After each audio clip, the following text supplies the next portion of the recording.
Hello, and thank you for tuning in. You are tuned in to The Encourager, and my name is Nehru. Excuse me while I take a bite of what I'm eating.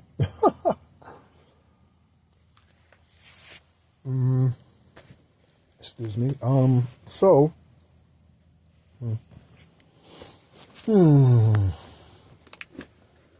always know when Spirit is on high alert. I always know. Not that Spirit isn't always on high alert, but there are times of elevation and there are times of fiery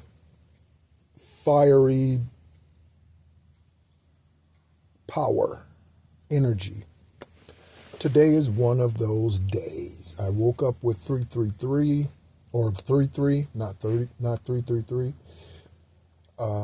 During my meditation, 333 came up, 33. The angel numbers today all had threes in them. And as a bonus, I read the angel number 33. Today is the 23rd. What else?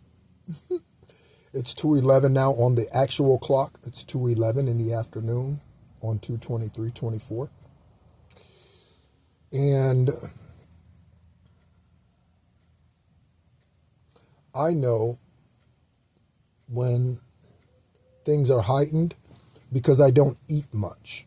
And I can go long periods of time without consuming any food in these high alert statuses. Because, again, I don't know, that's just how I'm built. And I didn't realize, I had known all day today that it was a high vibration day. High vibration day today. And thank you, Most High, for better helping me define that.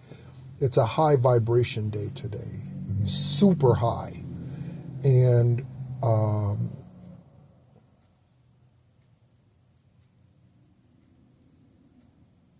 there's no doubt that the enemy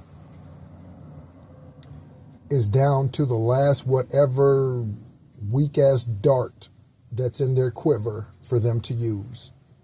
That's all they got left. And it's probably nothing more than a poot. Okay?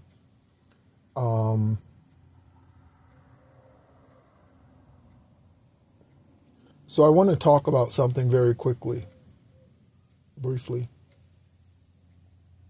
specifically pointing to why nothing returns void to Most High.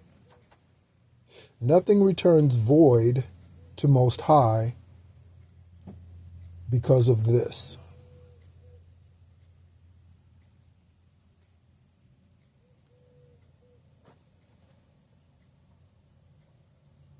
And it doesn't matter. Let me start here. It doesn't matter what it is. So let's say, and this is across the board. So no good thing returns to the Father unfulfilled. Okay? No word that he speaks goes unfulfilled or returns to him unfulfilled. He said, let there be light. He put the sun appeared in the sky through the sun portal. Let there be darkness. The moon appeared and gives shadow or gives illumination to our shadow, naturally and spiritually. He said, let there be the illuminations and astro whatever in the sky. And there are stars. Let there be water. We have it. Let there be land. We have it. Nothing returns to him void. This also includes, and you can look at this as the universe. Don't look at this as God. Nothing returns to the universe. Nothing is settled in the universe void. So this means if you send out witchcraft to someone who did not send it to you first, and you are doing it as an attacking mechanism, you and your family are going to be liable for that witchcraft. Let me break this down. So my sperm donor, Kevin, did witchcraft against me my whole life, up until probably just recently when he realized the shit didn't work. And he was doing it from a jail cell, because that's where he's at, serving 40 to 60 years. Okay, you can look it up. He's in Michigan. So, and his name is Kevin Thomas. So, if you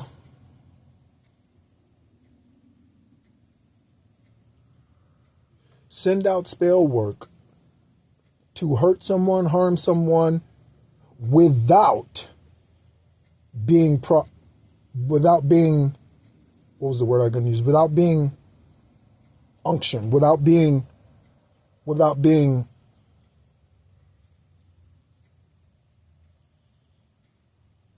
urged to, compelled to, as a way of retaliation against them. Okay? So, I've sent out return to senders. I've never done witchcraft against someone without them first doing witchcraft against me. I would not do witchcraft against someone for any other reason other than them doing witchcraft against me. Someone could wrong me in some other way without doing witchcraft against me, and I would not do witchcraft. Why would I do that? Right? That's not even the way I function, me personally. Okay? But when someone does witchcraft against me, yes, I'm taking that same energy and I'm alchemizing that bitch and I'm flipping it around. So this is going to affect the family. So this is what I mean. It could look something like this.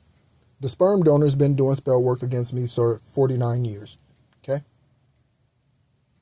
I have 16 siblings. Any number of those siblings that's been participating in this could die. Could end up with an incurable disease that doesn't get cured and it ends up ending their life. They did spell work against me. I ended up with something that was scientifically incurable, but I received a transplant on 7/7/17, whose life is marked with promise.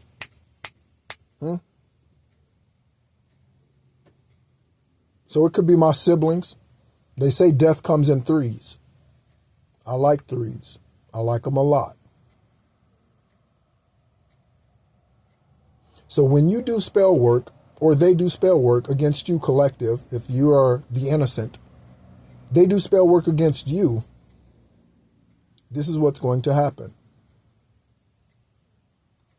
So long as you do not give in to the wiles of the enemy, this is what's going to happen. You will witness, because Most High will embarrass them publicly, you will witness the fall of your enemies before your eyes. It could be death. It could be illness. It could be dis-ease.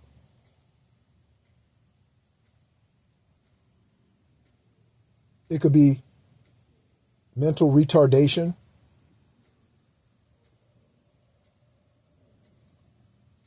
Because when you do spell work against someone, when it is not warranted, there's no justification for it. And then on top of that, you've done it against a light worker, a starseed, an earth angel, a healer, a shaman, or you've done it against someone like that. It's going to be magnified. It's going to be multiplied. Okay? And then collective, people who are on the right side of this fence, they're going to come back and they're going to be clamoring for your attention. Yes, clamoring for your attention. Okay? Males, if it's a female that's done you wrong, send witchcraft against you, against your prosperity, males, she's going to be trying to come back to you with her clam. You know what her clam is? Yeah, that's what her clam is. She's going to come back to you with her clam, trying to entice you. I urge you, men, you need to do your cleansing work specifically related to your root, your sacral, and your solar plexus chakra. I posted a video earlier today talking about Kundalini and sex and how Those two are extremely closely related, okay? And that satisfaction doesn't have to come from a woman, and it doesn't have to come from a man. Okay? People wonder, well, first of all, people still question as to whether or not Yeshua was celibate and a virgin. I don't know, to be honest with you. But this is what I do know. The answer was yes more times than no. So did he have some sexual experience? Maybe. I don't know. In the Bible that we have between Genesis and Revelation, we don't hear from him for 18 years after his parents corrected him because he was preaching in the synagogue at the age of 11 or 12. And he got left behind. We didn't hear about him again until he was 30. So during that time, as an adolescent, young 20-something, maybe. Right? Who knows? Maybe he didn't have that desire because Most High took that away because he knew that was going to be the strongest desire. Maybe. I don't know. Again, I have no idea. Okay? But this is what I do know. If he was sexually active at any point in time, he definitely cleansed his energy. And I know for a fact, I'm certain, he went through Kundalini awakenings and things. Because that is the only way, other than to just avoid women, which that still doesn't work. That is, to me, the only way that you can still function around someone of the opposite sex and still not be enticed sexually. The Kundalini awakening. Okay? So that's what happens when people do spell work against you. That's unwarranted. It bounces back and it hits them, their spouse, their mother, their father, their kids, their grandkids, their grandparents, their aunts, their uncles, their cousins, their nieces, their nephews. That's what happens. 1, 2, 3, 4 at the timer. Order, baby. So don't worry, collective. Don't worry, man or woman on the good side. Don't worry on the right side. Don't worry on the side of righteousness. Don't worry. One who has clean hands and pure heart. Don't worry. Because Most High, Divine Source, Yahweh, His heavenliness has your back. Innocent one. Okay? He has your back. For all of those who did spell work against you, their kids are dying, their kids are sick, their spouse is sick, they have HIV or some other STD, sexually transmitted disease, or spiritually transmitted disease, or sexually transmitted demon. Okay? And you will find out. You will learn of these things. Okay? Just wait. Today is a marked day. I said today is a marked day. It's 2:23. 2:23 on the clock. It's 2:23 on 2:23. Yeah. Watch out, spell workers, witchcraft workers, your kids, they're ill, they're falling ill, your spouses, your businesses are falling apart. You are wondering why your parents are ill. You're wondering why your family keeps dying. This is why. Until you repent to all those that you did witchcraft against, it will not cease. And even then, there's a chance that depending on how much you've done, that it still will not cease. So when your children start dying, when your spouse dies, when your dog gets hit by the car and dies, okay? Car accident for you or whoever, whenever that happens, just understand, karmics, shit, I did this to myself.